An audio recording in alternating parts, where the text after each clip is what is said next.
Nije trebalo proći previše vremena, a boje Raiffeisena su se proširile čitavom BiH.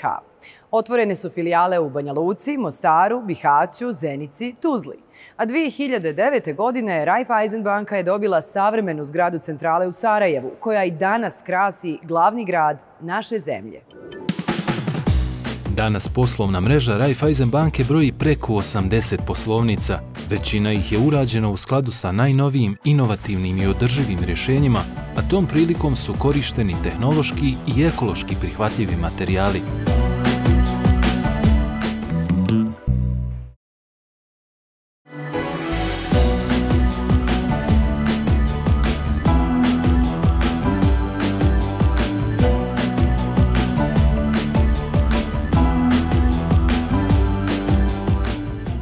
Gospodine Stanić, prije svega dobar dan i hvala vam što ste nas primili na svom privatnom posjedu kako bismo razgovarali o jako puno vremena uspješnosti i koje stoje naravno iza vas i iza vašeg obiteljskog biznisa. Sve je počelo kao mali obiteljski posao, sada ste već prepoznati kao jedna od najpoznatijih grupacija ne samo u regionu, ali i Evropi i cijelom svijetu. Kada se osvrnete iza vas, kakav je bio taj vaš put? Je li bio trnovit ili možda pretrnovit? Evo lijepi pozdrav također vama. Trnovit. Svaki put je trnovit. Samo zavisi kako ga uspijemo nositi i kako on izgleda iz druge strane. Uspjeh koji se desio, ako ćemo ga nazvati tako, je u biti krenuo davno 1983. kad su moji roditelji otvorili prvi dućan, baš to u Kreševu. Zato mi imamo takvu tu ljubav i tu priču. Iako smo podrijeklom tu nam je biznis i krenuo na neki način. Ja osobno sam već 85. odselio za Švedsku, tako da nisam bio u tim prvim povojima razvoja toga i to, ajmo reći, prevrat od bivše Jugoslavije na novo doba i tako dalje. Ali sam po 93. kao polupatriota se vratio i bio u Splitu gdje sam na neki način zasnovao bio svoje neko gnjezdo koje sam evo nažalost zbog velikog širenja biznisa u zadnje vrijeme prebacio na relaciju Zagreb i Sarajevo. Znači Split je danas maltene ljetna kuća, dok Zagreb i Sarajevo su glavni centri dokle se vode svi moji biznisi. Odnosno tu su glavne centrale gdje se dogovara sve kako to. Kad je u pitanju Sarajevo, naravno to je u pitanju Bosna i Hercegovina gdje imamo, rekao bi, jako velik biznis i gdje djelujemo na principu proizvodnje i distribucije, dok u Hrvatskoj ured je samo za proizvodne kompanije gdje onda kontroliramo i radimo sva tržišta na kojim smo prisutni, oko 30 svjetskih tržišta, uključujući znači naravno cijeli Balkan kao takav, a istaknuo bi lijevo prema Americi, s moje strane lijevo i desno prema Dubaju, odnosno to zovem kad neka ozbiljnija tržišta. Iako mi djelujemo i Australiji i nekim drugim tržištima, ali gledam Ameriku i Middle East, Dubaj i Saudija, cijela Evropa, cijeli Balkan, Evropa i to su neka tržišta gdje djelujemo danas aktivnije u odnosu na mala tržišta. I sa ove vremenske distance, da li ste zadovoljni postignuti? Trebalo bi da jeste. Što znači biti zadovoljan? U biti čovjek ima svoje interesne sfere, priča oko zadovoljstva i novaca je davno iza mene.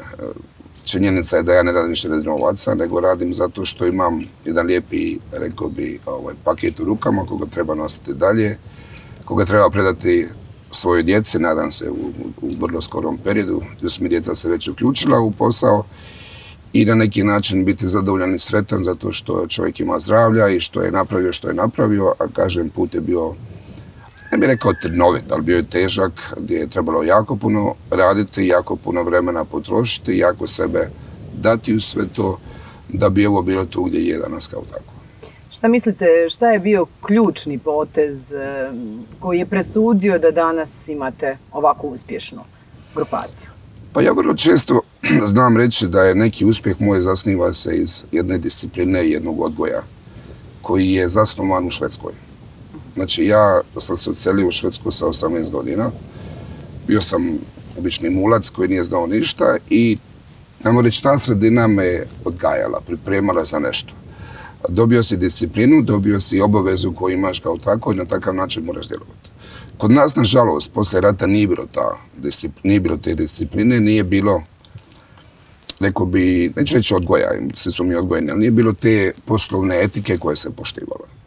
A napraviti prvi korak je s Heinekenom 95. i održati, evo, ove godine slavimo 30 godina, vjerojatno ćeš ti Maju voditi taj event, pa također LG isto tako će biti ove 30 godina, bit će 2 ozbiljne eventa u Vijećnici, je u biti nešto što ne možete vi naučiti u školu da bi vi rekli tu će tako biti. Nego trebate imati jednu poslovnu etiku gdje je win-win osnova, znači moraju biti zadovoljni oba partnera, i vi i vaš partner, i gdje morate poštivati određena pravila ponašanja kako na tržištu gdje prodajete tu robu i također se ponaša prema svom partneru kao tako.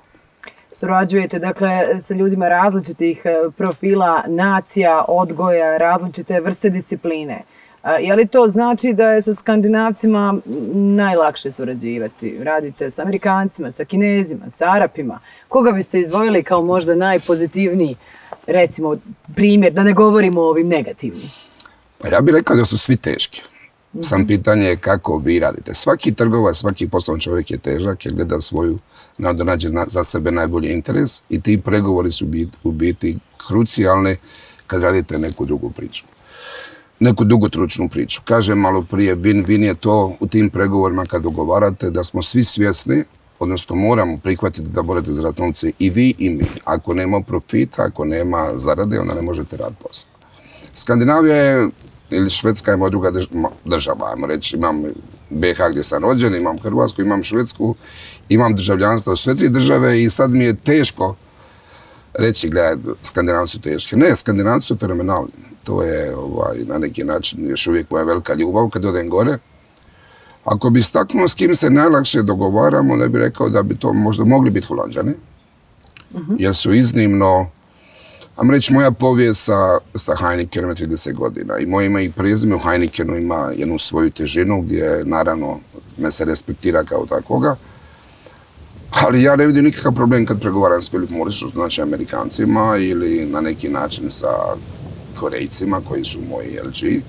Također radimo sa Japancima i Kinezima u zadnje vrijeme puno, tako da ako bi izdvajao najteže za pregovore, rekao bi da je Saudija bila možda najteži pregovorači.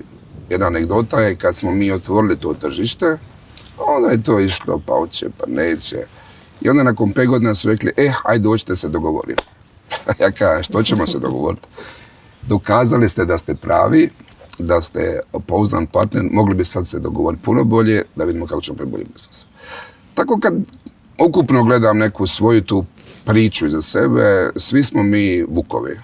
Samo treba naći način da s druge strane respektiraš vuka, da ne idemo u fight, nego da nađemo zajednički interes i da napravimo priču win-win, odnosno zajedničke zarade.